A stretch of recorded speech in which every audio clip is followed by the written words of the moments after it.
Good evening, everyone. Nice to see you. Thank you for coming. Tonight's topic is from chapter 3 of the Spirit's book. It's entitled The Return to the Spirit Life. You're going to see some artwork or slides with pictures. They're from a book called Voltaire. Can you translate that? Came back. It does mean come back. Thank you. Makes sense. All right. It's a new format for me, so I apologize in advance if I butcher it. But thank you for your patience and understanding, okay? So return to the spirit life, what does that mean to you guys? What do you think? When we die, right? Right? We're incarnated now, right? We're in one of many, many lifetimes. We're going back home. Going back home. Being freed, right? From prison, some people describe it as, right? So what happens? What happens to the soul at death? Right? What happens? Well, in question 149 of the Spirit's book, this is the answer that we're given, right? The soul becomes a spirit again. Remember, spirit is eternal. My body, my envelope, my skin, that's not eternal, right? When I die, when my body is over, right? When this life is over, it perishes. But my eternal spirit, my soul, carries on. And it returns to the spirit world that we left for a little bit. We spend more time there than we do here, right? The 80, 70, 100 years, who knows how long I'm going to live. Hopefully more than the 55 I am now, right? I go for a little bit more. Very small period of time in the grand scheme of things. This has been described, the lifetime in the body is described by some spiritist authors as prison, right? Because when we're in a body, we're tethered, right? We don't go wherever we want. We don't do whatever we want until we fall asleep. We travel in our sleep. But for the most part, a spirit is imprisoned in the body for a purpose, obviously. It's not a bad thing necessarily. So here's one of those pictures I told you about. This depicts, sorry guys, I do this every time. Somehow I have 2 PowerPoints open. So let's try again. Man.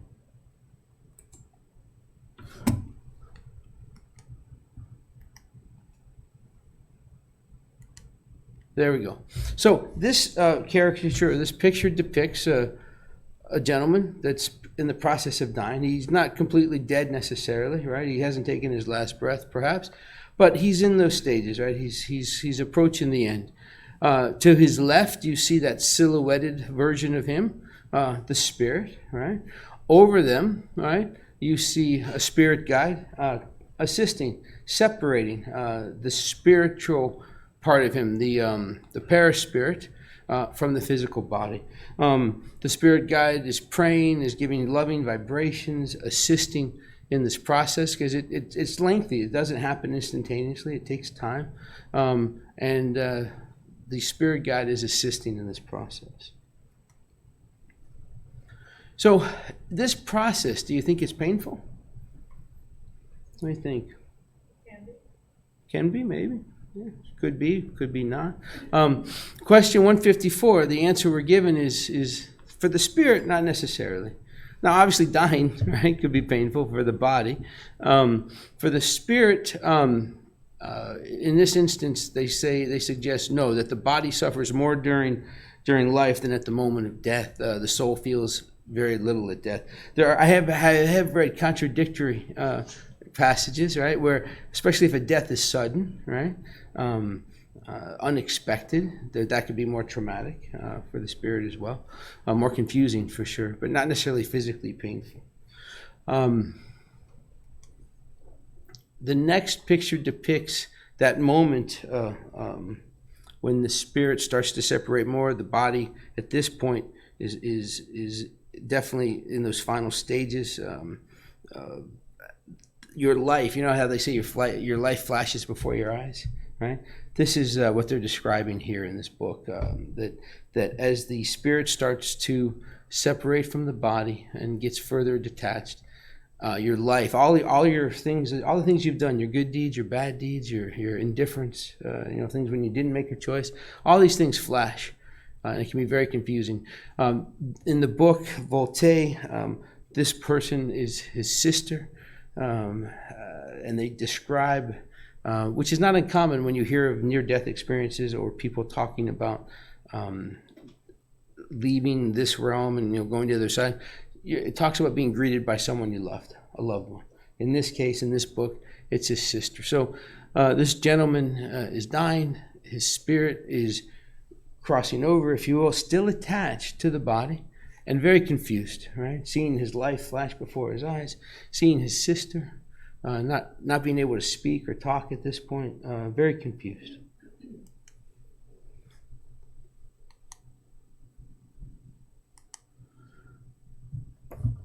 Furthermore, it talks about in this point, the spirit, right, separating, can actually see and experience both sides of this, right? It sees its silhouette or its perispirit, in its perispirit, moving, being mobile, looking down or over the physical body, which is immobile, not moving, right? Not breathing necessarily, not talking.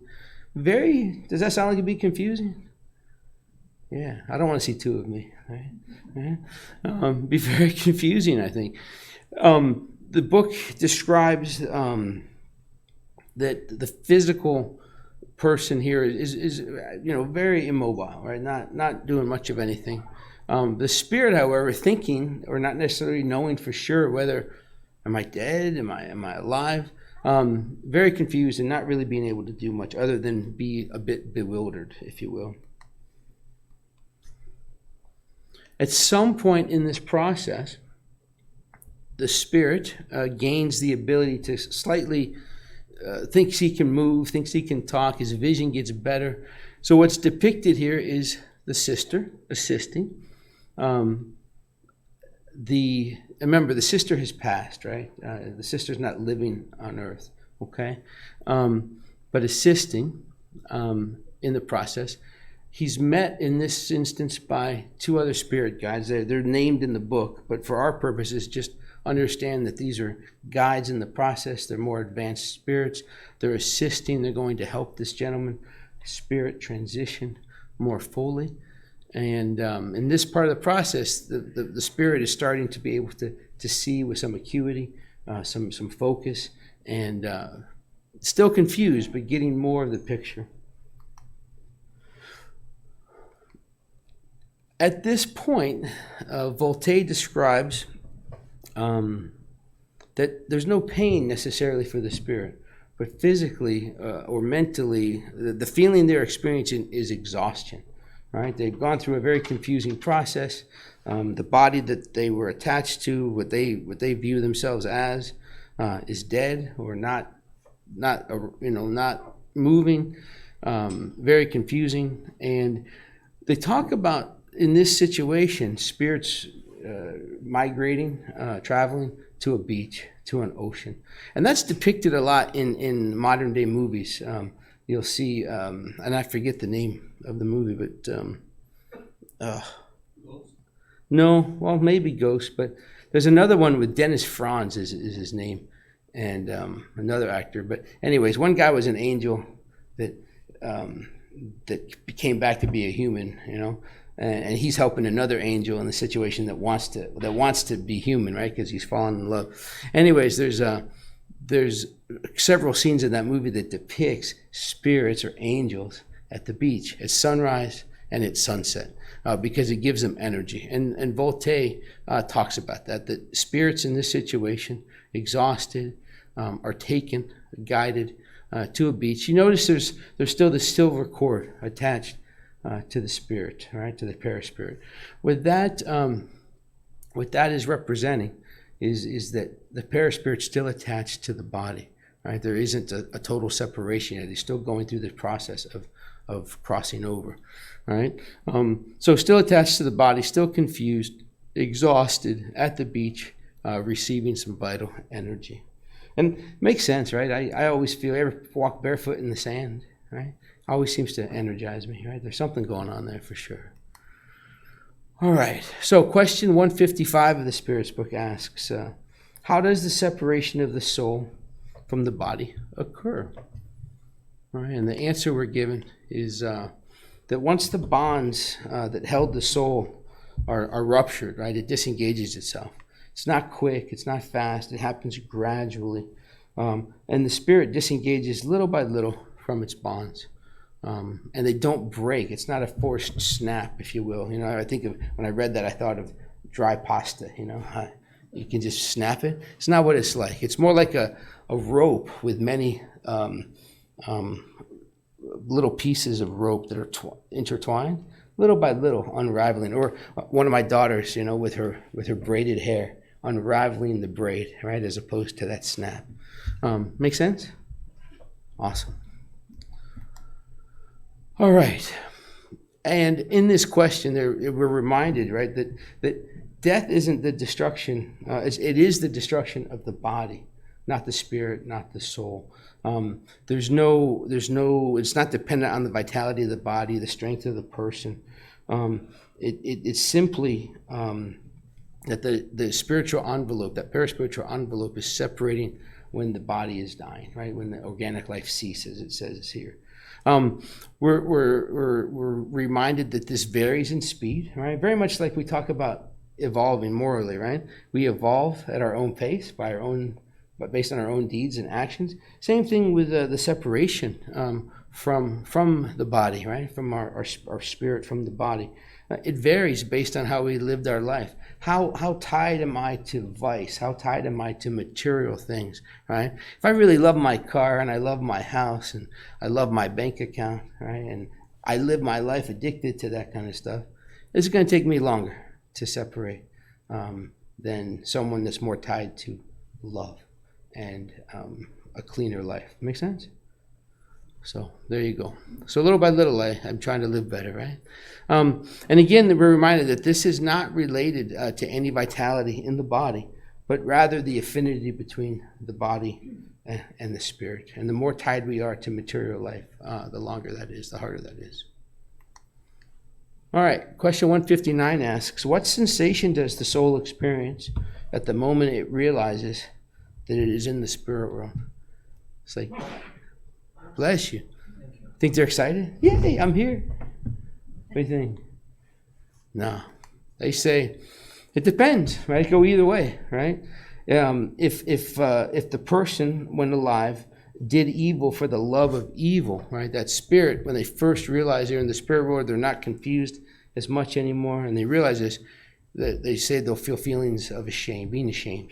Right? Because remember, your whole life flashes before your eyes, if you will, right? At that moment.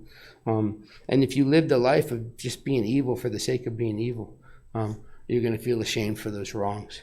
If you live more of a morally upright life, you're going to feel relieved, like a great weight has been lifted, and you're going to have less fear. And for us on earth, honestly, I think at this point, some of us could experience both, right? Because a lot of us have lived many lives. Well, we've all lived many lives, but some of us during this lifetime or one of our lifetimes, I think we make gradual progressions, right?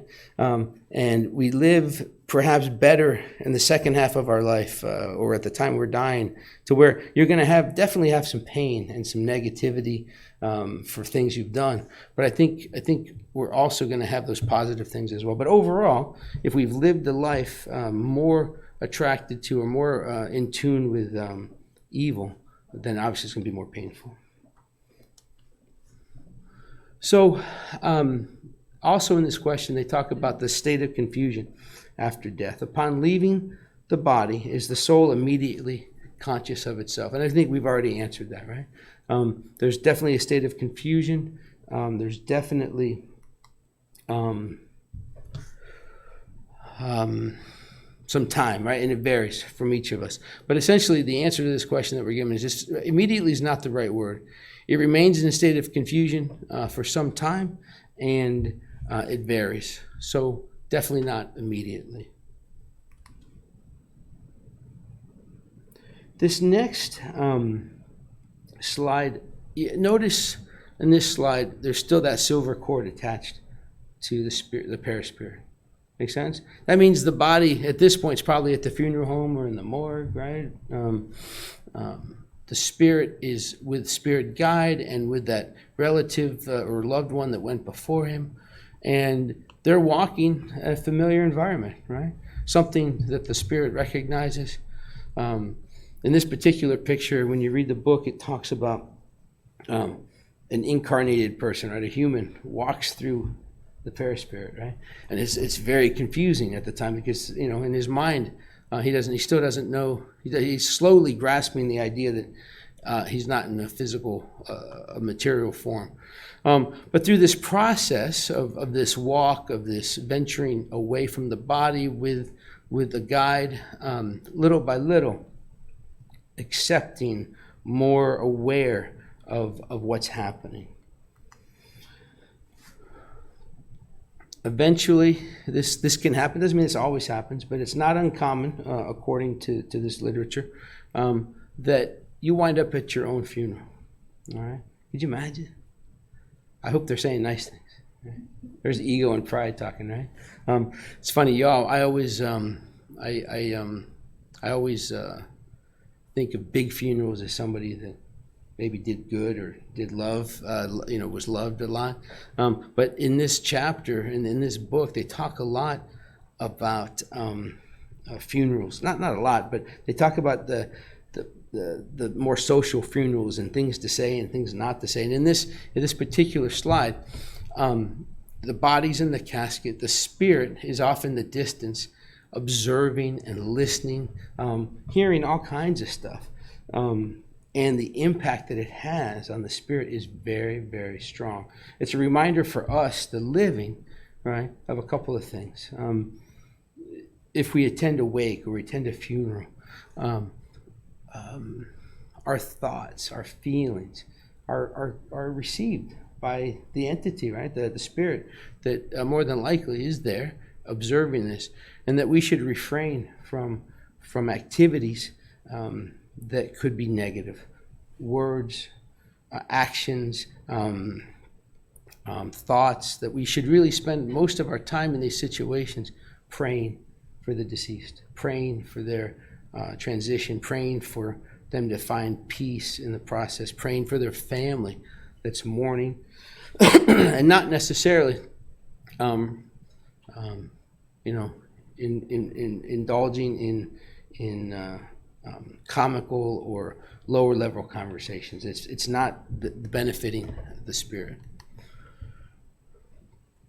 There are spirits here at funerals, right, that may also be not there for the best interest. There could be people talking that may be enemies that travel to the funeral, maybe people that are saying negative things about the person that passed, and the spirit hears these things and it impacts them terribly.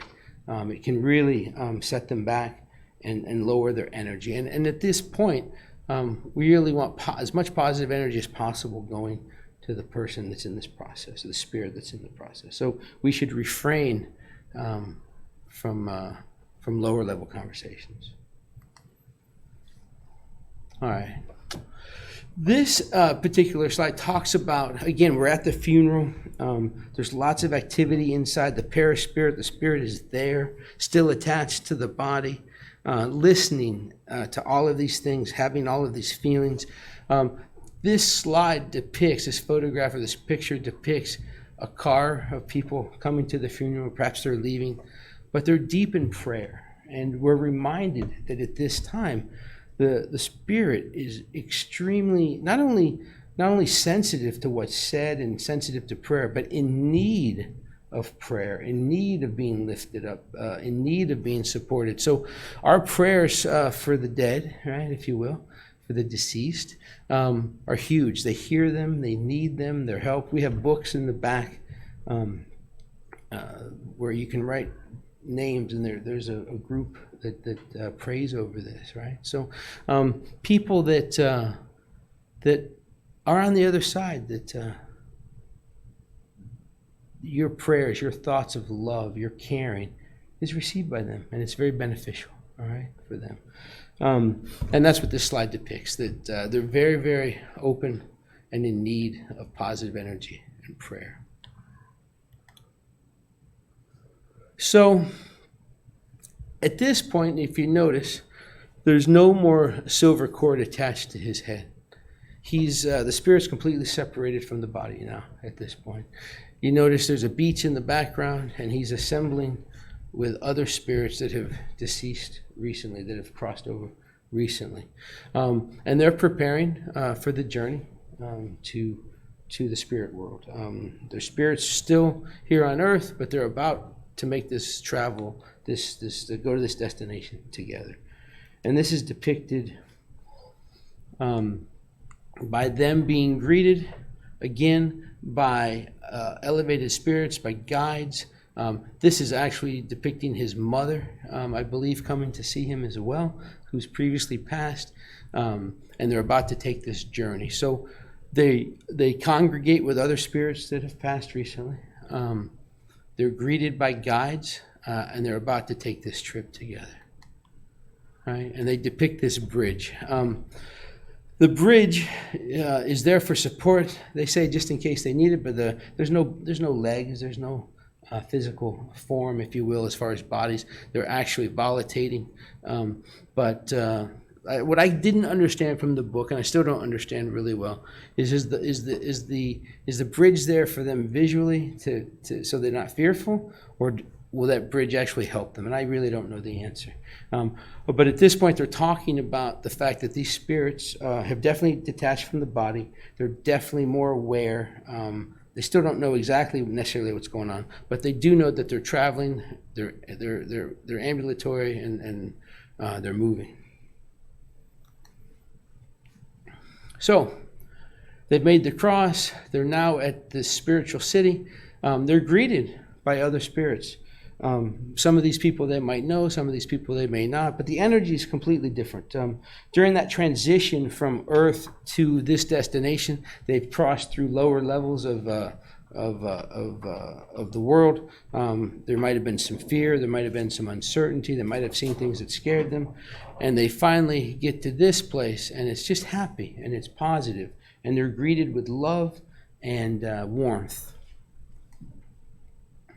Typically, they say other people that have gone, not necessarily family, but people that you knew previously, whether in the most recent life or lives before that, are there. They greet you. You're welcomed. You're starting to have more of an understanding of what's happening, and you're about to start this next phase of your existence in a spiritual colony. All right. This slide talks about him seeing his mother again. In this new home, that this is where he's going to be living while he's here at this colony. He's greeted by his mother. They talk, they catch up, they reconnect. And then it talks about the next phase. What happens? Okay, we're dead, right? We're not human anymore. We're totally in spirit form. And now here we are in the spiritual colony. What are we going to do? What do you do, right? What's the purpose, right? What do you think? What is the purpose of that life between lives, that errant state, right? Recovery, right? Healing from that time you spent in prison, right? That time you spent in your body. Having an understanding of the wrongs that you didn't correct. Remember, we leave the spirit world. We're born again in a body, and we made a plan for that lifetime. Well, guess what? I'm probably way off track. When I go, I'm probably going to miss a few steps, right? So this process initially is getting stronger, getting healthier, understanding that you made some mistakes, understanding that things didn't go necessarily as planned, but hey, you did get some of this stuff done, but here's the things you left unfinished. And you start at this point, right, to get healthier, get stronger, to work, to help, so that ultimately you are reborn again at some point when you're ready, to continue working on your plan, which is that evolvement, to becoming a pure spirit, to be more morally upright, to be more tied, 100% tied to love as opposed to material existence. This depicts a school at this colony, right? A school for children in this particular state it talks about, but also school for at any point, right? Just there's pictures of children here, because these are in the book. It talks about these spirits passed, their bodies died at a young age, so they have a separate area for them per se. But all kinds of opportunities to grow and to learn depending on what you need to work on. So crossing over and being in the spirit world is part hospital, part school, part training for that continued mission of your eternal spirit. This slide depicts, the whole place, right? The spiritual city, which I believe is named in the book, but I can't pronounce it, so I apologize. I think of Nasolar, though, when I see this picture. That's a book that's been translated to English. I've read it, seen the movie. And it describes a huge spiritual colony where there's administrative offices, there's schools, there's housing. And the whole purpose of this place, it's a community of spirits, right, that are healing, getting stronger, learning, being reminded of these universal truths, making a plan to come back and to start over. Making sense so far? Good. At some point in this process, the spirit questions, how's my family on earth? What's going on there? And they want to go back. And they're given permission when the time is right. So this slide dictates that experience.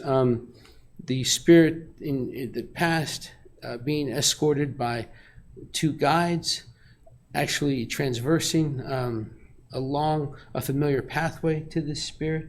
What do you think happens in these situations?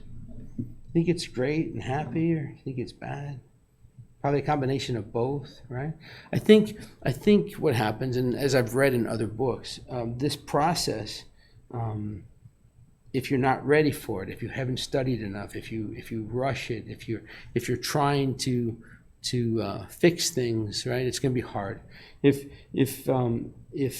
you're just making this journey for a higher purpose, it's less of an issue. But essentially, in these situations, when we come back as a spirit, it can be very emotional. It can be very traumatizing. So you're cautioned, that this is they only want this happening as you evolve. But sometimes people push and push, and they want to go, and they're not ready, and it's just very traumatic. It can be very traumatic, but it can also be very freeing, right? The spirit's been recovering. They're healthier. They've been studying. They understand where they failed. They're starting to make a plan for the future.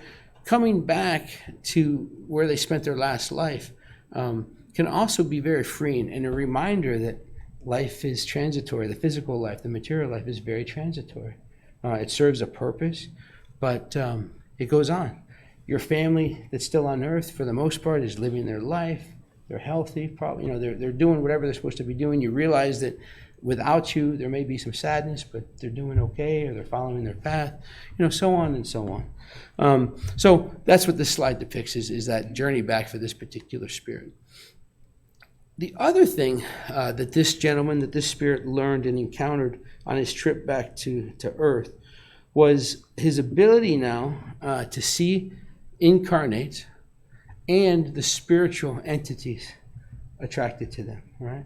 And it describes how this helps that spirit understand their situation, in the sense that if you spend your time with bad thoughts, doing bad deeds, with bad thoughts and words, you're attracting a lot of negative energy, what we call obsession, right? We have a meeting here weekly called Disobsession. We have mediums that work at table, talking, right? Communicating with entities like this to help them leave you alone, right? To help you be less obsessed, right?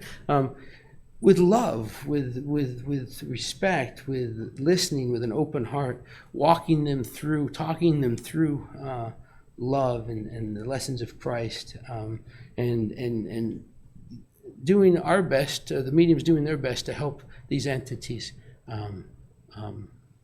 love themselves, love you, and not bother you. But this spirit, us, right, when we go through this is a reminder of of that type of situation. And the observation from this spirit in the book was he was amazed or shocked at how few elevated spirits he saw compared to obsessors, right? In other words, humans, us, me, you, we spend a lot of time with negative thought, with issues that are tied to material things, that are tied to our passions or our senses, right? As opposed to Christ-like activities, loving activities. Not to say that we don't spend time with those things, but think about your day, right? I like to compare it to an hour of the day. How much is an hour of the day in the grand scheme of things? It's 4%, give or take, 4% of your day. 1 hour. How much of the time do I spend in a day praying, helping others, being kind, being compassionate, right? How much time do I actually spend? Do I even make 4% of my day doing that kind of stuff? I don't think I do, right? So the point is, we all have our moments. We all are good intentions. We all want to get better. But how much time do we actually devote to study and improving, right? Hopefully, you guys spend a lot more time, right? But I know for me, I don't spend an hour a day. My wife, on the other hand, oh my God, she's probably at 12%. I bet you. She's doing really well with this stuff, right? I come home sometimes and she's meditating, she's praying, or I'm very happy for her, and she's a good example for me to follow. But I don't make it that far. So the reminder here simply is we can do a lot more than we're doing. Not to beat us up and get mad at ourselves and feel guilt. Just to remind us that what we think about, what we say, translates to actions, right? And those actions ultimately attract that energy towards us, whatever it might be, right? So if I spend 2 hours a night hanging out with the fellas, talking trash about whatever we're talking about, drinking beers and talking smack, is that productive? Is that helping me, right? I don't do that, by the way, but I used to. It was kind of fun, but not anymore. The point is, we should spend more time doing positive things. All right, on this trip back to Earth, he also attends a spiritual meeting. This is a mediumship table, very much like the one we have here, I think on Tuesday nights now. And what are we witnessing? What is he witnessing here? He's witnessing mediums. He's witnessing spirits. He's witnessing spirits in need, right? Spirits doing work. And he's also, what is he doing? He's given a pass, right? He's working, right? He's working. And the fact that he's here helping and assisting, that's huge, right? It's a reminder to us that the spirit world isn't a break. It isn't a relaxation necessarily. We're still working and we're still growing. And it's also a reminder that while we're here on earth, work is very important. I'm not talking about just the work that you do to get your paycheck, right? To pay your bills. I'm talking about the work you do in the world with others. Are you here at the center studying? Are you learning to give passes? Are you at the homeless shelter once in a while? Are you opening doors for the little old lady? You know, are you letting people in on the turnpike? No, I'm not. Right? I want to go. The point is, how are we living? Are we doing things that we can, whatever we can do to assist? It doesn't mean writing checks and donating lots of money, right? It's about time and attention to those in need, helping our fellow man. It could be your next door neighbor. It could be your kid, right? It could be a stranger. But what are we doing to help others? Are we walking in the path and the example of Christ? What would Christ do in these situations? And again, we're not going to be perfect. We're not going to master this in this lifetime.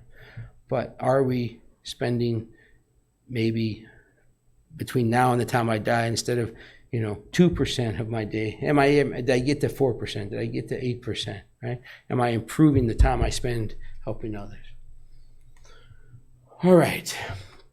Again, here he is on earth with the spirit guides, and now they're in what appears to be a bar, and he's witnessing a possessor, an obsessor rather, and a spirit that is going through this with this attachment, partly because he's in a place like this with negative energy, and again, just a reminder that we're helped in these situations if we open our minds and our hearts to it. There's always help available to us. We're never alone.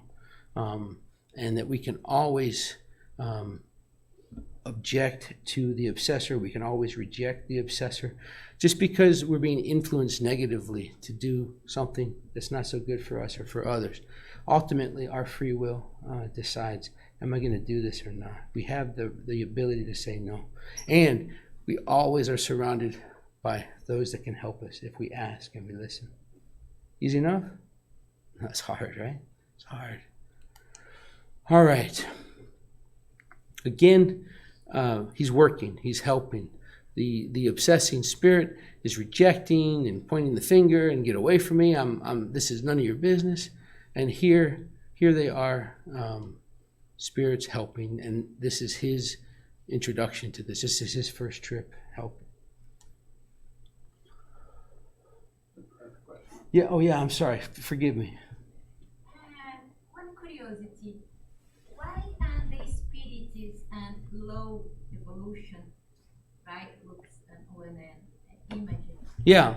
And the looks be who the appearance don't is not like when he or she was human being. Looks Yeah, it's like one monster. I understood, and I just think that's artistic freedom in the part of the book to emphasize that these spirits are experiencing or doing negative things. I think it's there. I think it's exaggerated for our benefit to understand that these are the obsessors or these are the folks in need of help. I don't know if that's realistic. I don't know the answer. I just don't understand why the physiognomy, the appearance, looks like one monster. I agree with you, but again, I think it's the artistic exaggeration for us to understand. I don't know. I don't remember what these guys. Yes, sir. Just a compliment, because one of the things that happens is that our spirit is plastic. Like the same amount that we can receive light, those brothers, those sisters, they live in a very lower zone, and their thoughts with the material that they have, the thoughts, they're vibrating so negatively that they actually can change their appearance. Their perispirit, it's changeable. So if somebody is really living an animal-like life, and we know that some thoughts are very, very primitive, they're so attached to matter, and they're very, very you can actually deform your appearance the same way that it's changeable. So our perispirit is pretty plastic. So the more light that we get, the more dignity that we live our lives, that more that we are within ourselves, our characters. We are, but we can actually change that appearance. It's just an appearance. It doesn't mean that's how we are. So the appearance would be like an expression. The thought is Yeah, it's like the pure spirit is in the middle between our spirit and our body, right? So once your body is no longer, you have your pure spirit. So it's just like an ethereal kind of body. It's like energy. But if the energy is low, if the appearance will change. Yeah. But they think they are. They think they are monsters. They can change to monsters. They think they are animals. They can change to animals as well. So what they think, the plasma is changeable. All of that makes total sense, and I'm not saying you're wrong. I interpret it as artistic exaggeration so that we knew that they're representing bad energy. But I do think what you're saying it makes sense. Yeah, there are passages on the doctrine that tells about. Makes sense. Peter spends 10% a day. He knows more. But it's also in the Bible. There is a passage in the Bible, in the Old Testament, that the king Nebuchadnezzar, Yeah. He actually had he went to a phase that he actually transformed himself. He's not a spirit. He was actually living. He was Human. human. Yeah. That he had like we call zoanthropy. That he's actually lived and ate just like an animal, just like Wow. a dog, and he grew, he smelled, and he actually acted because his possession was so Wow. strong that he actually had that situation. Well, thank you for sharing. Makes sense. It does. All right, so we're getting there. The next, the question 164 asks, do all spirits experience the confusion that follows the separation of the soul and body to the same degree and for the same amount of time? And we've addressed this, right? This is somewhat repetitive. The answer is no, right? It depends on how evolved they are, right? The more carnal the individual lived, right, with impure consciousness, the longer the confusion lasts. So the more tied we are to material vice and life, the longer it lasts. Then the question is asked, does an understanding of Spiritism have any influence on the shorter or longer duration of this confusion? And absolutely, right? What they tell us here is absolutely it does, because the Spirit, right, understood what the situation would be beforehand. The practice, obviously, of good and purity of conscience exerts the most influence. So just having a knowledge of Spiritism and intellectually agreeing with it or believing in it, that's good, right? You have more awareness. But with that same awareness, but the lack of practicing good, right? You still continue to do evil for the sake of evil, for the pleasure, right? That's going to have a bigger toll on you, right? Even if you understand, if you don't practice living right, you're going to have a harder time, obviously. And then ultimately, what chapter 3 discusses, and what everything we talk about here at the center ultimately boils down to, is we were all created simple and lacking knowledge, right? We all have the same beginning. We've all lived multiple lives. And where we are today, right, is a result of all those previous thoughts, words, deeds, actions, right? Let's not spend a whole lot of time feeling guilty about the stuff we've done. Let's not spend a whole lot of time worrying about the future, right? Let's live in what we call the precious present, right? The present moment, doing our best to emulate the greatest counselor, right? The greatest spirit, purest spirit that has ever visited the earth, right? The gospel, the good news, the New Testament, the countless books that have been written, dictated by spirits, transcribed by mediums. The tale, the story is consistent, right? Christ showed us how to live. He came here to teach us how to live. We are all destined for Christ-like perfection at our own pace, by our own deeds, right? Cause and effect. So what it encourages us to do is study as often as we can, and more importantly, put into practice the lessons that he taught. So I thank you for your time and attention and your patience with me tonight. Thank you very much.